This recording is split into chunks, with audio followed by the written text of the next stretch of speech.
على أشرف الأنبياء والمرسلين خاتم النبيين أبي القاسم مصطفى محمد صلى الله على محمد وآل محمد وآل بيته الطيبين الطاهرين المعصومين المظلومين. أما بعد، قال الله سبحانه وتعالى في القرآن الكريم وقوله حق وهو أصدق الصادقين. قل إن كنتم تحبون الله فاتبعوني يحببكم الله. رب اشرح لي صدري ويسر لي أمري واحلل عقدة من لساني يفقهوا قولي. السلام عليكم جميعا ورحمة الله وبركاته. I prepared the slides, but unfortunately I think media room is not open, that's why we could not see the slides, but I will try to cover as much as I can.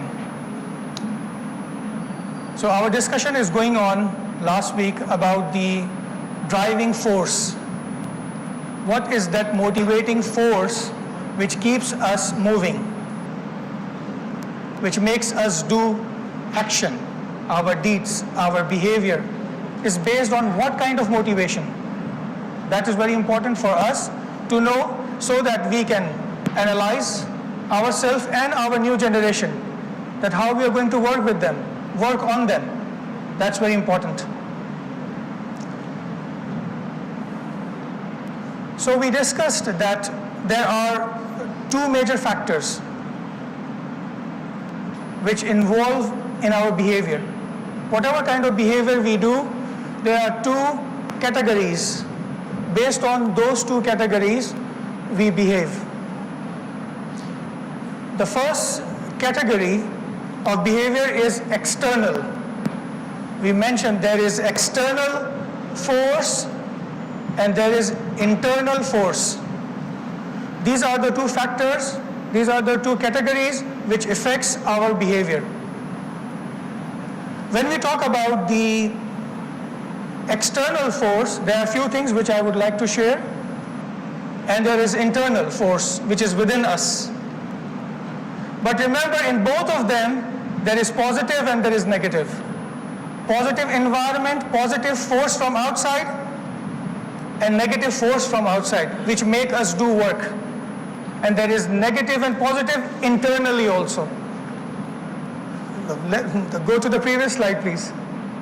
Yes, thank you very much. So the external and internal both have positive and negatives. Let me explain few of the external. For example, peer pressure. The peer pressure makes you do so many things which you don't want, and you do it. That's the negative environment which asks you to do something because of your friends, because of your family members. Sometimes you have to do things which is not right. That's the pressure from environment. But if you get a good friend, then he changes your life. So there is a positive environment and negative environment at the same time, and they are influencing you. A good teacher, if you get a good teacher, they will change your life. You can remember those good teachers who have made you love that subject because the teacher was good. Same thing, if you get a good scholar in the community, that scholar will change your life, will change your focus, will change your direction. If you get a good leader in your community, in your country, they will change the course of everyone. They will change this poverty into richness. There will be justice. There will be tranquility. There will be peace because of the leader. So if you get a good leader, that influence will come into your life and it will change. So environment plays a vital role in our life. Same thing, if you get a good spouse, you will enjoy your life. If you get good in-laws, you are very lucky. At the same time, you have good spouse and good in-laws. It changes your life. Same thing, financial conditions. If it's good, you are more peaceful than the others, because it helps you. So environment affects a positive role and negative role both. Let's see what is the internal aspect. So as I mentioned that the concept of having honor is something positive which you feel from inside, that I have respect, I have honor. That's a motivating force to do more. When people respect you, you feel good. And you don't want to do something wrong where you lose your respect. That's why you continue doing good things. Love, which is from inside, from within. When you feel loved, you feel good. It's a motivating force. Your vision, your goal, your aim in life is a motivating force from within. These are the things which West has identified. They have picked up these things from their study. What they have missed, we will explain today. What they have missed. We also agree with what they agree. What they say, we also agree with that. But we have something additional, which they don't have, what we have. Let's go to the next slide.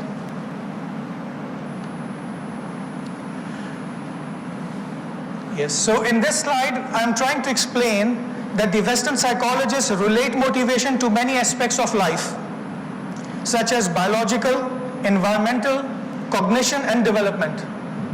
They define like this, motivation through these areas. For example, biological, when you're hungry, you need food. When you're thirsty, you want water. That's your biological need. They define it that way. Or environmental, or any other. That's their definition, and they have done their work, but they have missed something. Let's go to the next slide. That is the religious and spiritual aspect which Islam offers us. That's what science cannot offer us. What does Islam say to us? What is the motivating force or the source or the driving force in Islam? Be as a Muslim, what should drive us? That's a fundamental question, and I know you know the answers. As a Muslim, what is my driving force? Money is my driving force? Fame is my driving force? Power is my driving force? That is not a Muslim, for Muslims it's not a motivating force for them. What is motivating force for them? Okay, thank you very much. We will see. What is in the slide? It says Amalus Saleh. God asked us that do Amal Saleh. You will get reward. Good deeds. And Ibadat, prayers, is a source of motivation. We will go to that. We will get into that.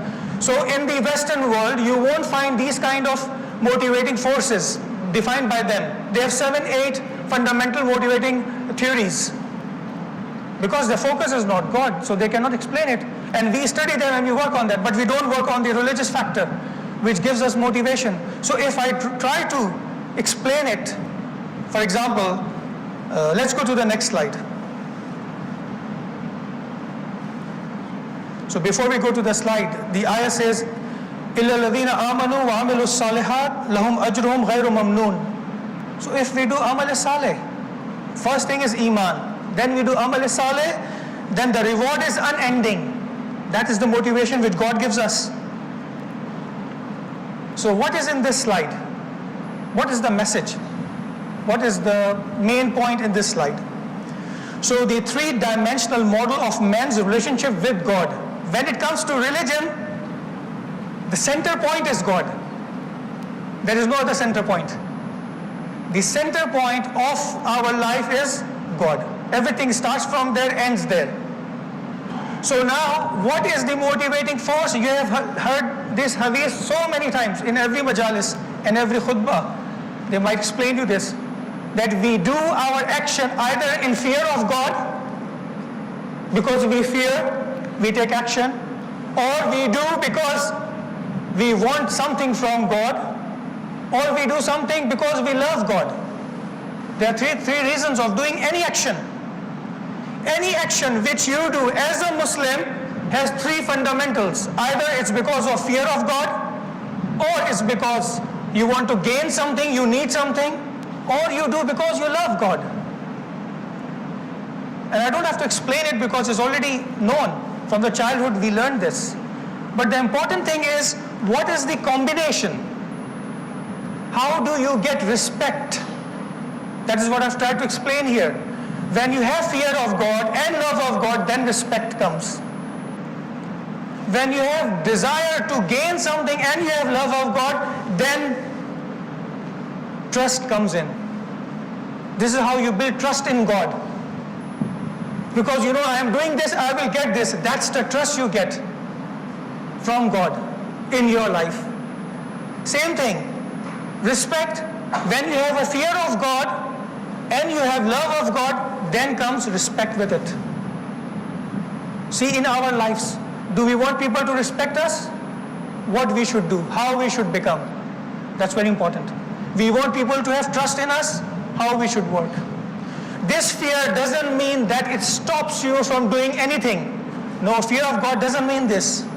Fear of God means it stops you from doing wrong. That fear means. It doesn't stop you totally in action, no, not at all. So what is the combination of love for God, or love of God, fear of God, and need of God? What is the center point of this? That's the question. If I live like this, that I balance myself between fear and need, fear and hope, what is going to be my life? Okay, let's go to the next slide, please.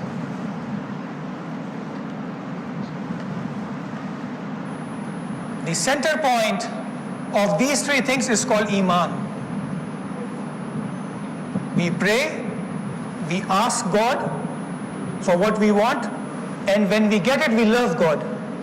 So the center point is Iman. We as a Muslim, our motivating force is our Iman.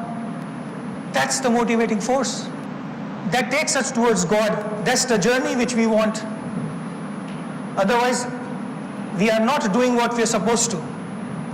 So the motivating force is Iman. How this increases? The more you love God, it comes with marifat and action. The more you love God, the more this bond becomes very strong. It becomes long-lasting and powerful.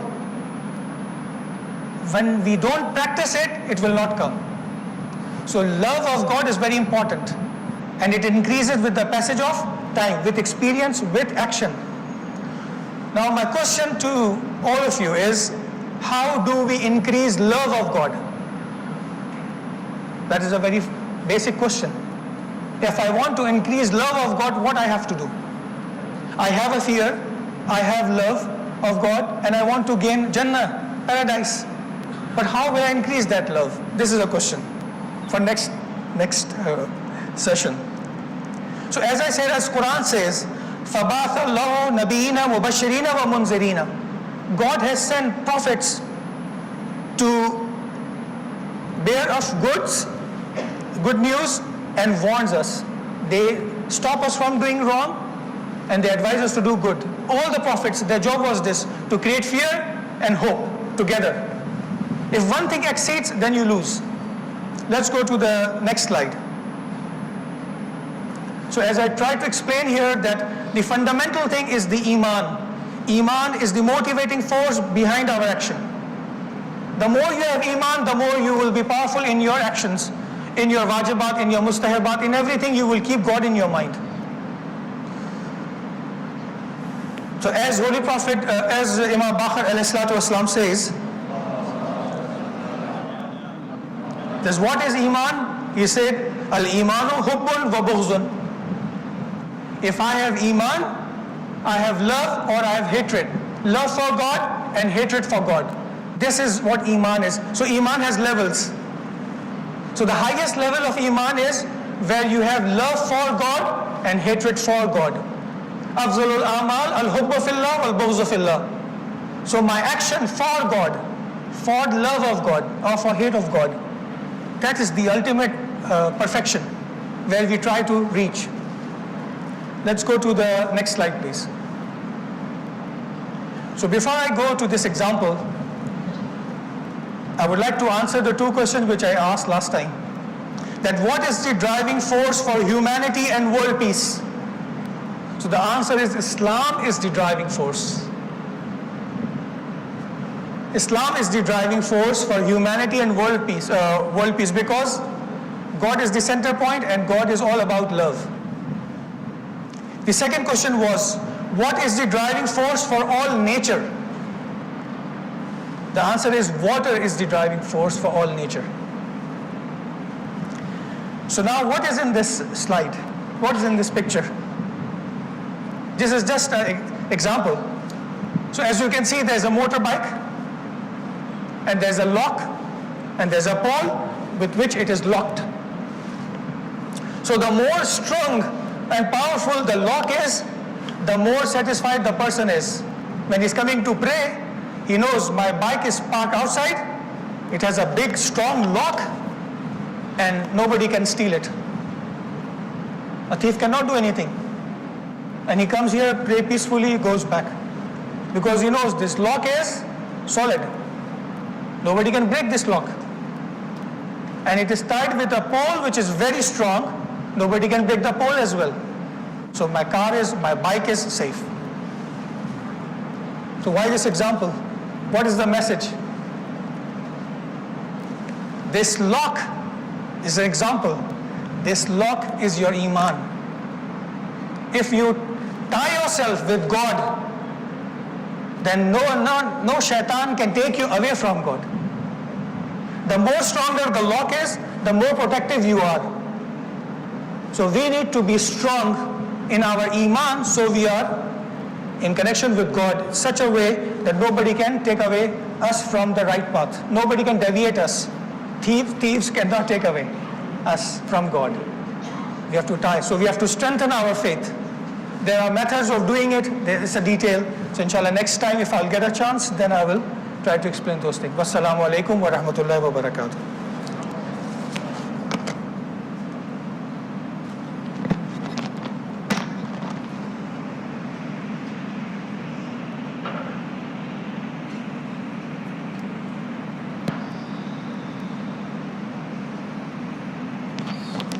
السلام عليك يا مولاي يا أبا عبد الله